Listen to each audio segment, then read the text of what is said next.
race one of the 2022 Motul Dutch round gets underway. Great start from Toprak Razgatlioglu. It wasn't a good jump from Alex Lowes. He's been swallowed up by Andrea Locatelli. Good start from Alvaro Bautista. He too comes through on Alex Lowes, who's relegated down towards 5th place. So they filter their way through now the Northern Loop, a series of 4 consecutive right-handers. Is that Michael Ruben Rinaldi on the tail of Alex Lowes? That's a stunning start from Rinaldi. From 12th position on the grid and already up into P6. Alex Lowes recovering nicely, has got the better of Alvaro Bautista for 4th position. So an early scare for Lowes as he dropped 2 places off the line. But early on in race 1, it's all about the Yamahas. They've stormed down into positions 1 and 2. Teammates at the head of the field. I don't think we'll see exactly formation flying, but this works very nicely nonetheless for Toprak Razgatlioglu. Jonathan Ray is left to scrap it out with Andrea Locatelli. He gets around the outside of him now and through for 2nd place. Your new order then is Razgatlioglu, Ray, Locatelli, Lowes, Bautista and Rinaldi. We've got 3 riders. We've got 2 riders from each of the top 3 manufacturers in those top 6 position.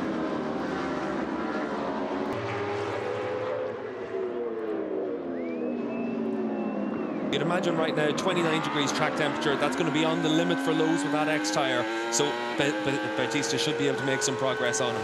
Great speed and pick up from Jonathan Ray there, coming off the chicane to breeze past Toprak Razgatlioglu at the start of the straight. Outstanding from Ray, who leads us then at the start of lap 4. Razgatlioglu relegated to 2nd. Andrea Locatelli now 0.4 of a second off his teammate, but it does look as though he's gained a little bit from the battling up at the head of the field.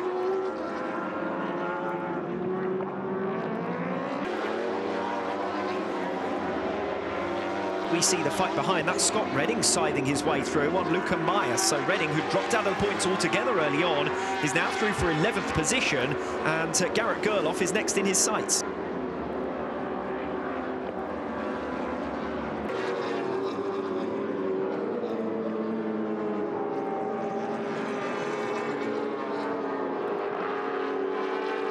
You can see Redding really giving chase, and he's going to make mincemeat of Garrett Gerloff straight through down the inside, like candy from a baby, that move for Scott Redding, who's now up inside the top 10 positions, and I think Redding would have taken that before this weekend.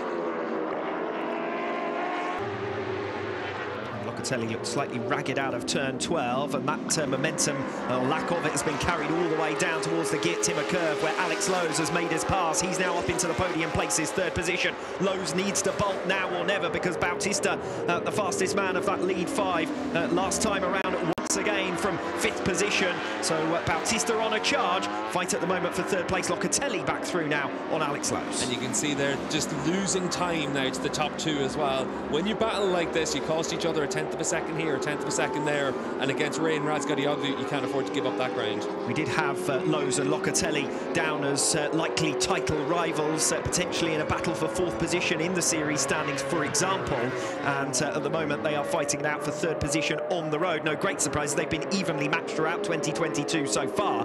The problem is that while Locatelli and Lowes scrap with one another, they will begin to drop Alvaro Bautista, who now charges through down the inside on Lowes. First move that Bautista has made in this race, and it was incisive on Alex Lowes for 4th position.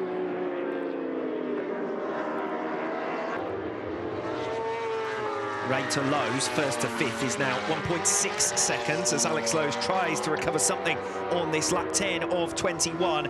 But the fight is for 3rd place. Bautista looking faster than Andrea Locatelli. Locatelli defending for the moment at least, but the gap is less than a bike length now as they come into the Geert Timmer curve. Bautista seizes his moment if he can get it stopped in time. Locatelli can't get him on the switchback. Bautista now will power his acceleration of the Ducati back in towards turn number 1 at the start of lap 11, and Bautista is clear for 3rd. So it looks like disappointment for Alex Lowes as he pulls into the pit lane, and Alex Lowes to retire from race 1, and that will be his 2nd retirement of this 2022 campaign. Alvaro Bautista thought about a move there into the Geert Timmer curve, not quite able to do anything there. Toprak, meanwhile, is pushing for all he's worth on the tail of Jonathan Ray as well. The top 3 in your championship standings are the top 3 in this race as we begin lap 13, and Razgatlioglu slides and snakes his way down the inside of Jonathan Ray into Harbox, back up the the inside into turn 2. It is Jonathan Rea to recover the lead. Razgatlioglu knows it's now or never. He doesn't want to see Bautista get in front of him. He knows he could be looking at Bautista streaking away on the evidence of the pace the Ducati man has shown over the last 3 laps. Yeah, if you're Toprak, you've got to hit the front now, and that's why he's trying to attack in the final third of this race. He knows that Bautista has been able to manage his race really well up to this point, and now it's a case of seeing whether or not Toprak's able to get in front and stay in front and then open up a bit of a gap. Andrea Locatelli given a track limits warning. I think Locatelli has given himself a track limits warning on a couple of occasions by going over the grass and probably scaring himself, but he's now dropped to second back, leaves us, as I said, with the top 3 in the championship jostling for the podium places of race 1 in this Motul Dutch round. Rea, Razgatlioglu and Bautista just 2 tenths separating the 3 of them as they make their way now through turns 10 and 11. We're watching the leaders, Rea, Razgatlioglu and Bautista, a familiar sight in the early stages of 2022. A second attempt now from Toprak to make a pass on Jonathan Rea. This time he's really left Rea offline. That's going to give Bautista an opportunity at the start of lap 14 to try and make the pass into the longest braking zone on the circuit. The riders reaching about 285 kilometres per hour before they break down at the end of that 300-metre straight, but not quite for Bautista, not able to get alongside Rea, and Razgatlioglu's now got the daylight he wanted at the head of the field.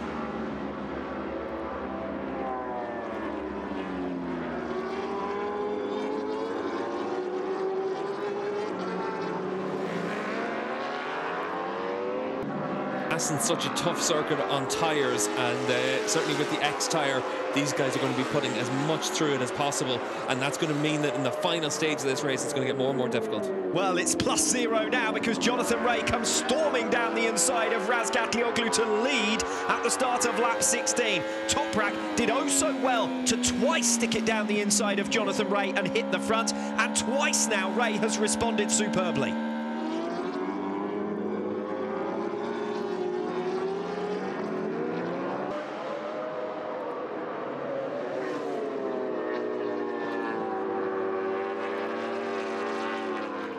And Bautista looks pretty good as well as he nicks a place off Toprak Razgatlioglu through for second. It's Rea, Bautista and Razgatlioglu. Now your order among those top 3 positions. Lap 16 of 21. Bautista now versus Rea at the head of the field. A familiar sight, of course, from the 2019 campaign when they were dicing it out for championship honours. Razgatlioglu relegated to 3rd. Up at the front then Jonathan Rea. It's hammer time for him to try and build a gap to Alvaro Bautista. Meanwhile, Bautista's teammate Michael Ruben Rinaldi has come to grief. He has now rejoined the circuit, but in the context of that battle for best of the rest, for 4th position in the World Championship, Alex Lowe's retiring and Rinaldi falling, and that gives Andrea Locatelli not only 4th position in this race, but a golden opportunity to make some positions in the championship fight as a whole. Lap 17 of 21 now. The gaps, Rea leads it, 3 tenths over Bautista, 1 tenth further back, Razgatlioglu still only half a second covering your lead through. Yeah, so my talk of Rea's demise, grossly exaggerated. He's down in the 34s again, so he's clearly got that bike working well. Unfortunately for Rinaldi, it's been such a tough day for him. He had a crash in the Super Pole session, a technical problem in the free practice 3 session as well, and now this issue for him in the race as well. So really tough for Rinaldi. He's going to come into the pits and he'll be back in action for the Super Pole race tomorrow, but he's going to have to come through from 12th on the grid. Yes, the one thing that Rinaldi wouldn't have wanted would have been to give up a top 6 finish, and one that he had to grind out. Did a great job off the line, surged forward from the 4th row of the grid and straight up into 6th place, inherited a position after the retirement of Alex Lowe's. Unfortunately, it's all come to nothing for him. Very impressive, this performance from Bautista. He's steadily made his way through, and most importantly, he's been patient. He hasn't thrown it down the road trying to make passes that weren't on. He's made a pass that is on there. They come to the end of the main slang, and Alvaro Bautista sends it through on Jonathan Rea to hit the front. Rea knows he must immediately respond. He's going to be stuck on the outside now for turn 8, but he sweeps across the path of Bautista, and for the 3rd time, Jonathan Rea recovers the lead.